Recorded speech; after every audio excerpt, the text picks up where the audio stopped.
वालेकुम।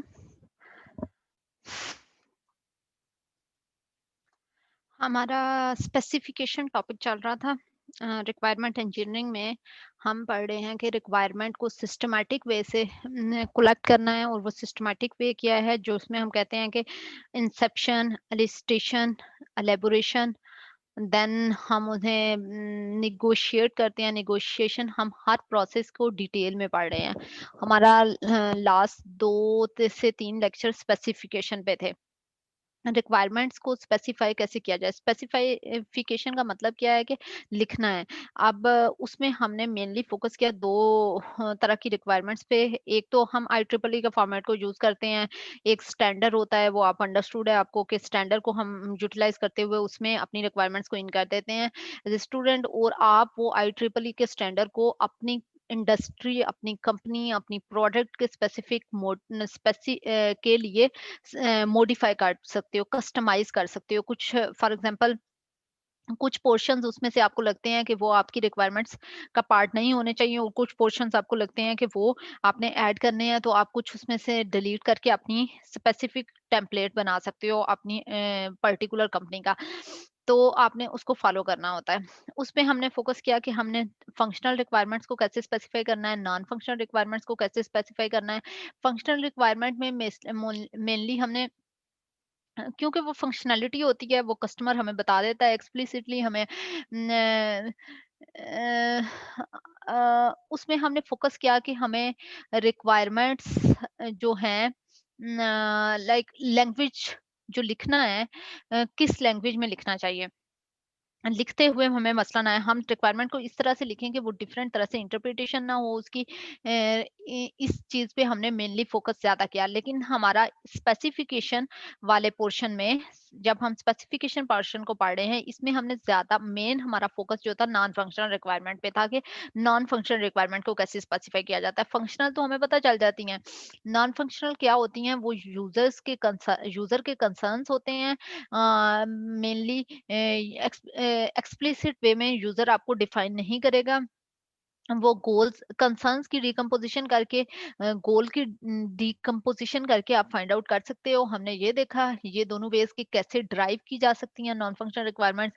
फिर हमने डिटेल में देखा कि नॉन फंक्शनल रिक्वायरमेंट्स की कैटेगरीज कैसी होती हैं, क्लासिफिकेशन कैसे कर सकते हैं हम। कुछ रिक्वायरमेंट्स होती हैं जो प्रोडक्ट के रिलेटेड होती हैं, कुछ प्रोसेस के रिलेटेड होती हैं, और कुछ पर्टिकुलर जो एक्सटर्नल रिक्वायरमेंट्स होती हैं जो कि हमारे आउटसाइड द सिस्टम आती हैं। हमारे सिस्टम ने जिसके साथ इंटर ऑपरेट करना होता है, लेगेसी सिस्टम की तरफ से जो रिक्वायरमेंट्स आती हैं वो outside external requirements, external non functional requirements होती हैं। आज का लास्ट तक हमने ये किया था। आज के लेक्चर में हम फोकस करेंगे। हमने देखा था 3 तरह के सिस्टम्स होते हैं, मिशन क्रिटिकल सिस्टम होते हैं, आपके पास सेफ्टी क्रिटिकल सिस्टम होते हैं। अच्छा, मेनली हम सेफ्टी क्रिटिकल सिस्टम के लिए नॉन फंक्शनल रिक्वायरमेंट को कैसे स्पेसिफाई किया जाता है, इस पे फोकस करेंगे। अच्छा, यहाँ पे क्यों मैं बता रही हूँ, हम इसको क्यों पढ़ रहे हैं, क्यों इस पे फोकस कर रहे हैं। मेनली बार बार मैं उस चीज को स्पेसिफाई, लिखना कैसे है, बताना कैसे है, कैसे फोकस करना है, कहाँ से ड्राइव करनी है, किस तरह से डिकम्पोजिशन करनी है, इसलिए बता रही हूँ। जब एक दफा आप इससे गो थ्रू हो जाते हैं तो आप, फॉर एग्जाम्पल मैंने रिलायबिलिटी की बात किया, मैंने नॉन फंक्शन, इससे पहले ये पढ़ने से पहले आपको नॉन फंक्शनल रिक्वायरमेंट इंपॉर्टेंट ही नहीं लगती होंगी।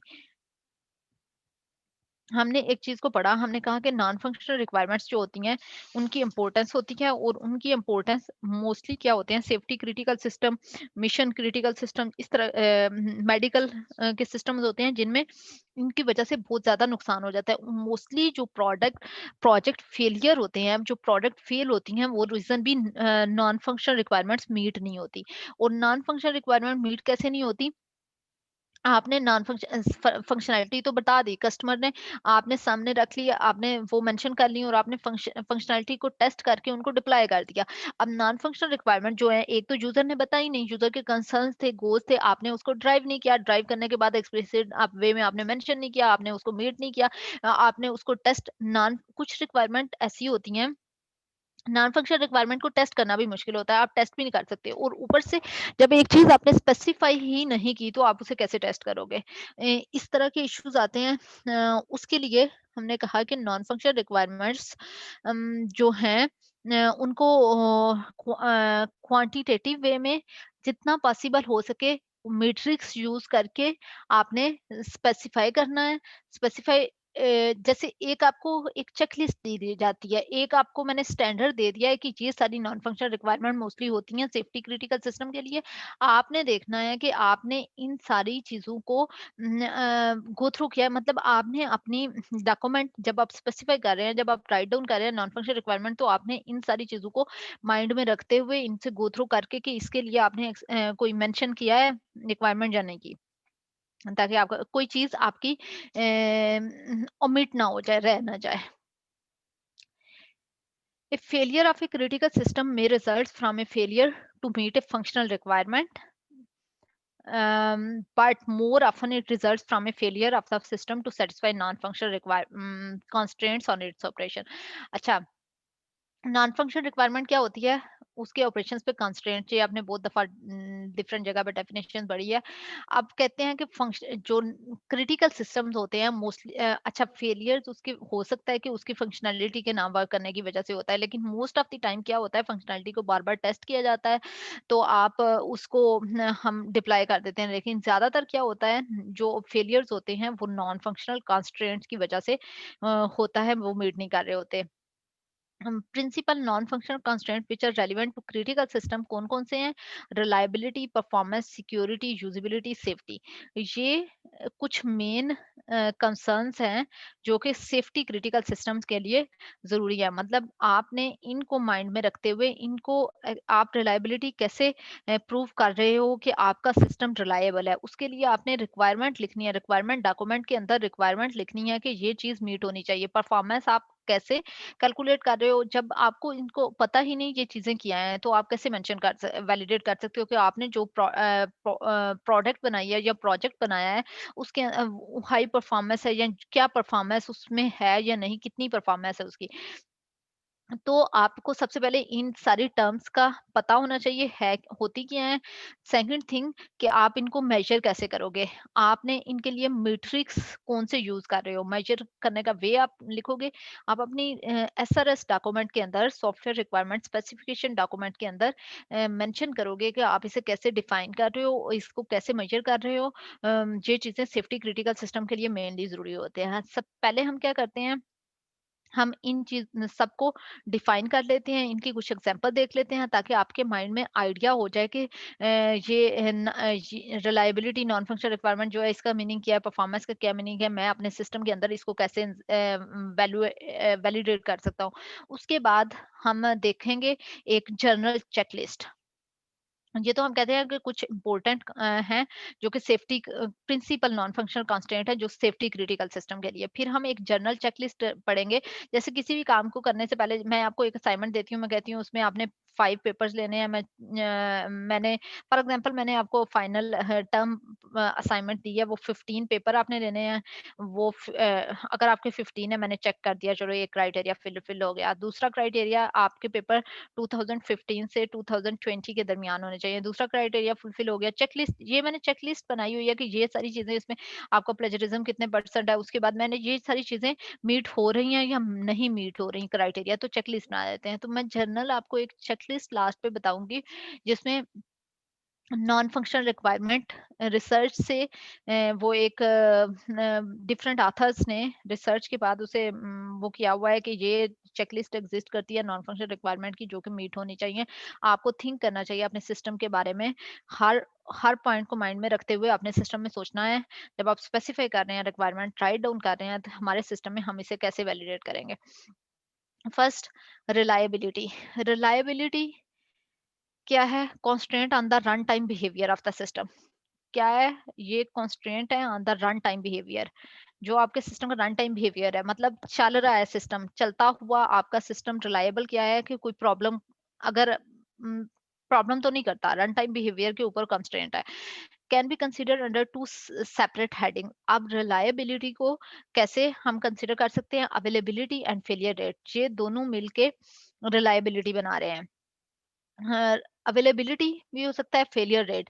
अवेलेबिलिटी क्या है? Is the system available for the service when the requested bye the and user. आपने कोई चीज सर्च कर रहे हैं, जैसे फॉर एग्जांपल मैंने ईमेल करनी है, मैं ईमेल या आपने एलएमएस पे असाइनमेंट अपलोड करनी है और अपलोड डेडलाइन डेड टाइम पे जो आपका है, आप उस पे 11:59 पे आप अपलोड करना चाह रहे हो और उस टाइम पे आपका एलएमएस एक्सेस ही नहीं हो रहा। आपने एंड यूज़र, तो इसका मतलब है वो अवेलेबल नहीं था system.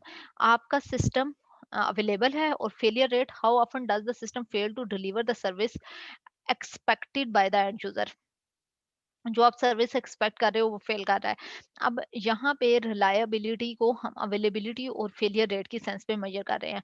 Reliability requirement can often be expressed quantitatively. हमने सबसे पहले कहा रिलायबिलिटी क्या है? रन टाइम बिहेवियर के ऊपर कंस्ट्रेंट है कि जब सिस्टम चल, इसको आप कैसे कंसीडर कर सकते हो? अवेलेबिलिटी एंड फेलियर रेट के सेंस में। अवेलेबिलिटी क्या है कि सिस्टम आप एक्सेस कर रहे हो तो वो आपको सर्विस आपको प्रोवाइड करने के लिए अवेलेबल है। फेलियर रेट क्या है कि आप ने कितनी, how often does the system fail to deliver the service expected. आपने कुछ सर्विस एक्सेस कर रहे हैं तो वो कितनी दफा, कितना, हाउ ऑफन, यहाँ पे कुछ क्वांटिटेटिवली आपने मेंशन करना है अपने प्रोजेक्ट में, फिर आप उसे टेस्ट कर सकोगे। हम नॉन फंक्शनल रिक्वायरमेंट को टेस्टेबल बना रहे हैं। Reliability requirements can often be expressed quantitatively. हम एक्सप्रेस कर सकते हैं। अब कैसे करते हैं वो हम एग्जांपल आगे दे सकते हैं। अच्छा, यहाँ पे ये एग्जांपल देने का आपको इसलिए मकसद क्या है कि आप अंडरस्टैंड कर लो कि जब आप करोगे तो आप इसको, आपका एक स्टार्टिंग इनिशिएटिंग पॉइंट मिल जाए आपको। जब आप रिक्वायरमेंट डॉक्यूमेंट बनाओगे तो आप अपनी डॉक्यूमेंट के अंदर इन सारी चीज़ों को माइंड में रखते हुए डॉक्यूमेंट बनाओ। अब यहाँ पे अवेलेबिलिटी में B specified in terms of availability may be specified in terms of time when the system is available for service. For example, 3 minutes in 24 hours. Specified in terms of time when the system is unavailable for service. Availability आपने define करनी है अपने system में। आप कहते हो मेरा system reliable है, रिलायबल मैं कैसे टेस्ट कर सकती हूँ? मैं रिलायबिलिटी को अवेलेबिलिटी और फेलियर रेट के अंदर मेजर कर सकती हूँ। अब अवेलेबिलिटी का क्या मतलब है? अवेलेबिलिटी मेजर करने के लिए मैं क्या करूँगी? मैं एक्सप्लिसिट वे में एक्सप्लिसिट स्टेटमेंट लिखूंगी कि मेरा सिस्टम 24 आवर में फॉर एग्जांपल 3 मिनट्स तक अनअवेलेबल रह सकता है, या फॉर एग्जांपल 1 वीक में हाफ आवर अनअवेलेबल रह सकता है। या आप मेंशन करना है आपने कि यहाँ पे आपने इस तरह आप इसको टेस्ट कर सकते हो कि इतना अवेलेबल है या सिस्टम या नहीं है। The acceptance acceptable failure rate may be specified in terms of rate of occurrence of failures in a given time period. Rate of occurrence of failure और the mean time between system failures, एक failure से दूसरे failure के दरमियान कितना time होता है। For example साल में एक दफा फेल हो सकता है सिस्टम अपनी सर्विस प्रोवाइड करने से, साल में, मंथ में एक दफा हो सकता है। जो भी आप अपने सिस्टम पर्टिकुलर सिस्टम के लिए डिफाइन करते हो। जब सेफ्टी क्रिटिकल सिस्टम होते हैं या कोई ऐसे सिस्टम होते हैं जैसे कोई वेबसाइट है, तो उसके लिए हमारा इतना मैटर नहीं करता ये चीजें। जब कोई क्रिटिकल सिस्टम होता है उसमें हमारा हमें बहुत ज़्यादा एक्यूरेट होने चाहिए वो सिस्टम, उनके लिए हमें ये चीज़ें मैटर करती हैं कि आप कैसे उसको कर सकते हो। उम, कि उसमें फेलियर ना आए। अब आपने ये चीज़ मेजर करनी है, हमने पहले डिफाइन किया रिलायबिलिटी होती क्या है, रिलायबिलिटी को कैसे अवेलेबिलिटी और फेलियर रेट के सेंस में आप मेजर कर सकते हैं और उसके लिए क्या मैट्रिक्स आप चूज कर सकते हैं। फॉर एग्जांपल मेरा सिस्टम अवेलेबल रहेगा इतने आवर्स में, इतना टाइम अवेलेबल है, मैक्सिमम अनअवेलेबल कितने टाइम रह सकता है वो आपने मेंशन कर दिया, तो वो सबके लिए सेम हो जाएगा। अब एक्सेप्टेंस जो फेलियर रेट है, फेलियर रेट को आप मेजर कर सकते हो rate of occurrence of failure, और या फिर आप इसमें कर सकते हो कि एक फेलियर से दूसरे फेलियर के दरमियान कितना टाइम अलाउ है। उसके बाद हम देखते हैं performance. Performance constraints on the speed of the operation of A system पे। रिलायबिलिटी है, रिलायबिलिटी कंस्ट्रेंट जो था, नॉन फंक्शनल रिक्वायरमेंट जो होती हैं वो कंस्ट्रेंट्स होती हैं, ठीक।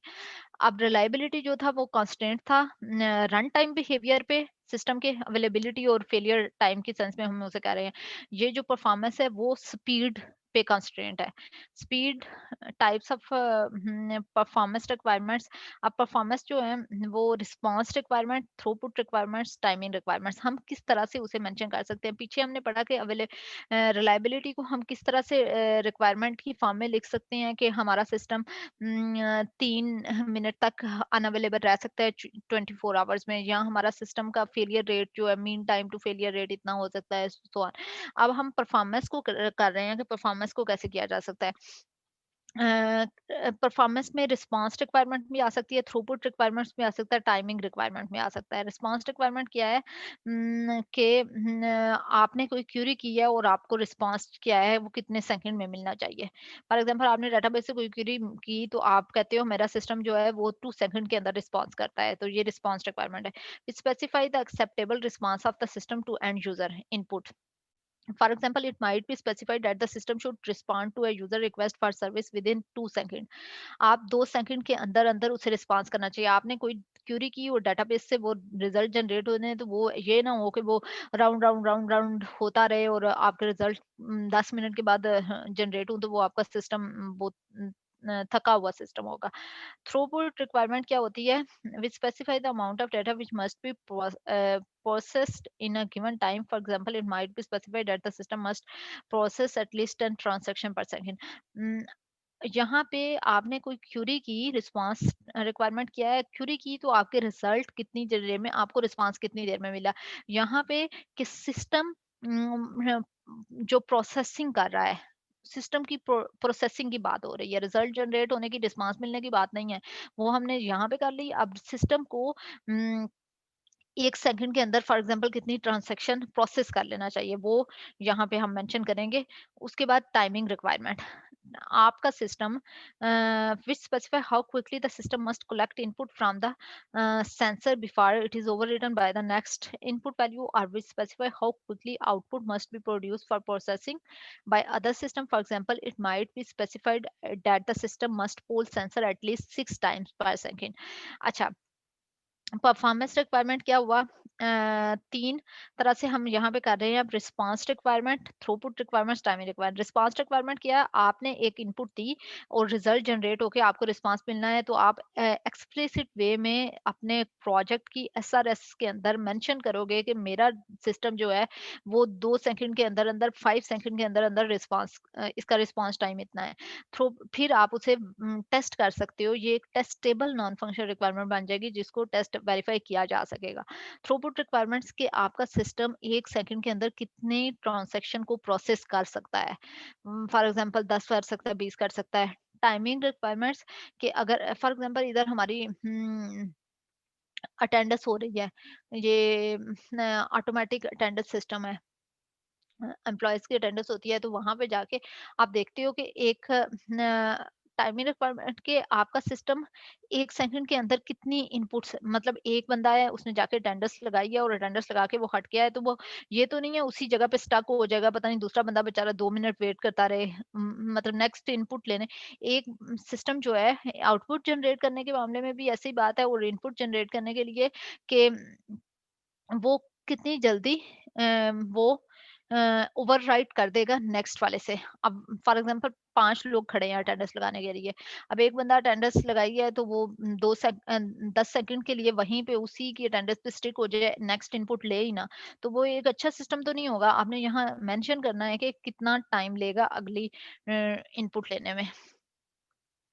Security security requirements are included in a system to ensure unauthorized access ना हो। Security requirement system data ensure the integrity of the system for accidental or malicious damage. Example क्या हो सकती हैं? Access permission for the system data may only be changed by the system data administrator.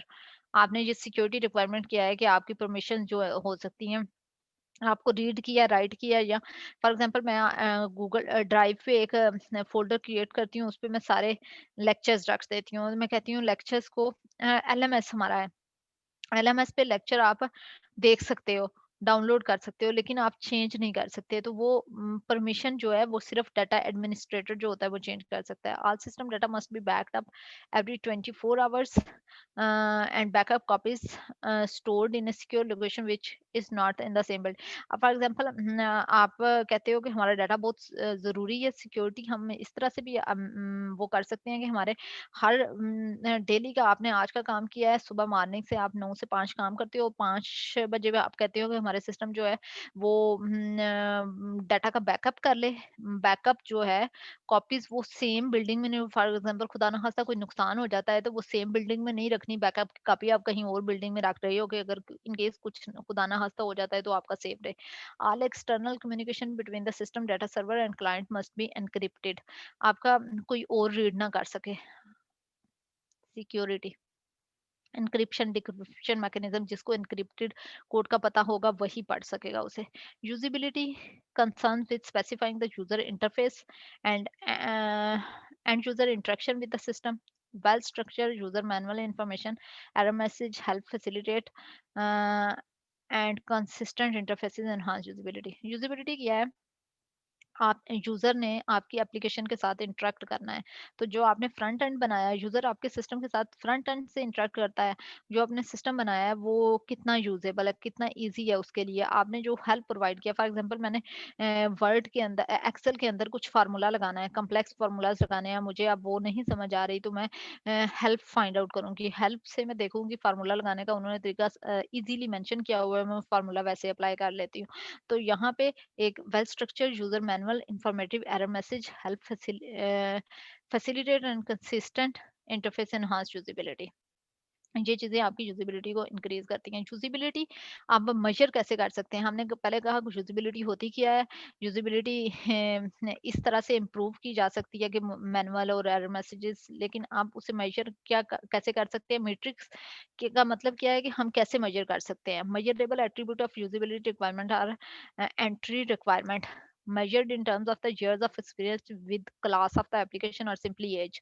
Entry requirement, for example, मैं कहती हूँ आप एक बंदा बिल्कुल सिस्टम का यूजर ही नहीं है, उसने सिस्टम को भी यूज़ नहीं किया, वो पहली दफ़ा सिस्टम यूज़ करने लगेगा तो उसके लिए उसमें आपकी एप्लीकेशन का लिंक नहीं है कि आपने एप्लीकेशन अच्छी नहीं बनाई है और उसमें यूज़ेबिलिटी नहीं है। उसमें ये है कि उसका एक्सपीरियंस कितना था, उसका एक्सपोज़र ही सिस्टम से नहीं था, वो आपकी एप्लीकेशन को कैसे यूज़ कर सकता है, उसको सिस्टम यूज़ करना ही नहीं आता था।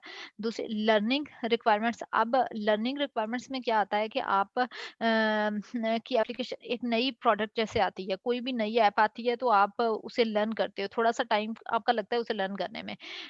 जैसे अगर आपकी नई विंडो का नया वर्ज़न आता है तो आप उसे लर्निंग, तो आपकी एप्लीकेशन का लर्निंग टाइम मिनिमम होना चाहिए। अच्छी एप्लीकेशन क्या होती है कि ज यूज़र उसे जल्दी से लर्न कर ले और लर्न करके तो फिर एरर नहीं आनी चाहिए। स्टार्टिंग में आप इधर-उधर से हिट एंड ट्रायल करके यूज़ करने की कोशिश करते हो, वो लर्निंग टाइम होता है किसी भी application ka donates the time needed to learn the facilities of the system. This could be measured in terms of speed of learning, say hours of the time training required before independent use is possible. For example, जहाँ पे हम student के लिए एक attendance system वो करवाते हैं, तो उसके लिए सबसे पहले हाफ आवर की एक ट्रेनिंग दे दी जाती है सब स्टूडेंट को कि आपने अब अटेंडेंस ऐसे मार्क करनी है। और जितना ये टाइम मिनिमम होता है वो आपके एप्लीकेशन में मिनिमम लर्निंग टाइम होना चाहिए। तो वो यूजिबिलिटी को हम इस तरह से मेजर कर सकते हैं। Handling requirement denotes the error rate of the end user of the system. This could be measured in terms of the errors made when working at the normal speed. आपने काम करते हुए, जैसे आपने एक नया कीबोर्ड बनाया है, आपने कहा है कि ये इस कीज़ के कीबोर्ड के ऊपर कीज़ जो हैं हम इनको इधर-उधर करके चेंज कर लें तो हम एक नया कीबोर्ड बना लेते हैं। एक नया कीबोर्ड आपने बनाया और नए कीबोर्ड के ऊपर आपने जो कहा है कि हम क्या करते हैं कि एक पैराग्राफ आपने टाइप करने के लिए दिया है, पुराने कीबोर्ड पे भी, नए कीबोर्ड पे भी। हम देखेंगे कि आप जब आपने एक दफ़ा, सबसे पहले तो लर्निंग टाइम था। जब लर्न करने के बाद आपने नॉर्मल यूज़ करना शुरू किया, तो उस वक़्त आपने कितनी एरर्स गए, हैंडलिंग रिक्वायरमेंट्स कितनी मतलब एक्सेप्टेबल हैं। अगर इतनी इससे ज़्यादा होंगी तो इसका मतलब है कि आपकी यूज़ेबिलिटी आपके सिस्टम की अच्छी नहीं है। Likability denotes niceness to the use. The most direct to measure user satisfaction is to survey actual user and record the proportion who like to work with the product. अब यहाँ पे likeability में आप क्या आता है कि आप देखते हो कि आपका सिस्टम जो है कितना आप यूज़र की सैटिस्फैक्शन पूछते हैं और वो कैसे मेज़र की जा सकती है इन टर्म्स ऑफ आपके वो पूछी जा सकती है क्या सर्वे करके। आप सर्वे करके पूछ सकते हो यूज़र की लाइकनेस कि यूज़र को कितना पसंद आया, आपने वो बना लिया और उस तरह से आप मेज़र कर सकते हो। Safety, no consensus in the system engineering community about what is meant by the term safety requirement. Sometimes considered to be all requirement function and non-function, sometimes the subset of the requirements which are directly related to ensuring safe operation of the sometimes requirements on the protection system which are designed to protect against accident. Usage of the term often depends on the culture and practice. अच्छा कोई common उसकी वो नहीं है safety के लिए हर culture के लिहाज से, ऑर्गेनाइजेशन के लिहाज से, प्रोडक्ट के लिहाज से, पर्टिकुलर जो सॉफ्टवेयर आप बना रहे हैं उसके लिहाज से इसकी डेफिनेशन चेंज होती रहती है। सेफ्टी रिक्वायरमेंट को अगर हम डिफाइन करने की कोशिश करते हैं तो इनफॉर्मल डेफिनेशन क्या है? Safety requirements are the shall not requirement which exclude unsafe situations from the possible solution space of the system। अच्छा ओवरऑल अगर हम बात करते हैं तो हमारी हर चीज में फॉर एग्जांपल एक गाड़ी बन रही है, गाड़ी में हम कहते हैं कि ब्रेक्स पे क्लिक करने से ब्रेक लग जानी चाहिए। अब ब्रेक अब इस सारे में आपका सिस्टम किसी भी एप्लीकेशन अगर आप बना रहे हो तो उसमें आपका सिस्टम को सेफ होना चाहिए। अब सेफ क्या है कि आपका जो एक्सीडेंटल सिचुएशन है वो नहीं आनी चाहिए और वो कैसे नहीं आएंगी जब आपका सिस्टम जो है वो उन सारी चीजों को ऑपरेट नहीं करेगा। तो आप इसमें जो भी रिक्वायरमेंट्स होती हैं वो आप शेल नॉट के फॉर एग्जांपल आपके सिस्टम को system shall not go in the particular situation. जो भी सिचुएशन आप गाड़ी बना रहे हैं या आप कोई भी सिचुएशन एक्सीडेंटल सिचुएशन के अंदर नहीं जाना चाहिए तो वो ये वाली रिक्वायरमेंट शेल नॉट की फॉर्म में लिखी जाती हैं। The system shall not permit operation unless the operator guard is in place. System को नहीं करना चाहिए ये भी सेफ्टी की requirement. System shall not allow the sedative dose deliver to the patient to be greater than the maximum value which is determined by the patient physician. Doctor ने जितनी आपको मेडिसिन का है उससे ज्यादा डोज जो है वो आपका सिस्टम आपके अपने पेशेंट को अलाउ ही ना करे। हो सकता है पेशेंट उससे ज्यादा लेने की कोशिश करे, शेल नॉट ये भी एक सेफ्टी की रिक्वायरमेंट सेफ रखने के लिए। The system shall not operate if the external temperature is below 4 degree Celsius. अच्छा ये उसकी एग्जांपल है सेफ्टी रिक्वायरमेंट। ये देखें ये आपने शेल नॉट की फॉर्म में लिखा है। यहाँ से ये सारी चीजें आपको बताने का मकसद ये है कि आप लर्न कर लें कि आपने अगर कोई सिस्टम बनाना है आपने उसमें इन रिक्वायरमेंट को एक तो कौन कौन सी टाइप किस तरह से आपने थिंक करना है, आपने एक्सप्लोर करना है और उसके बाद आपने उसको लिखना कैसे है, राइटिंग स्टाइल कैसे होना चाहिए, मस्ट के फॉर्म में कौन सी होनी चाहिए, शेल की फॉर्म में कौन सी होनी चाहिए, विल शुड की फॉर्म में कौन-सी होनी चाहिए, शैल नॉट की फॉर्म में कौन-सी होनी चाहिए, ये आपने देखना है।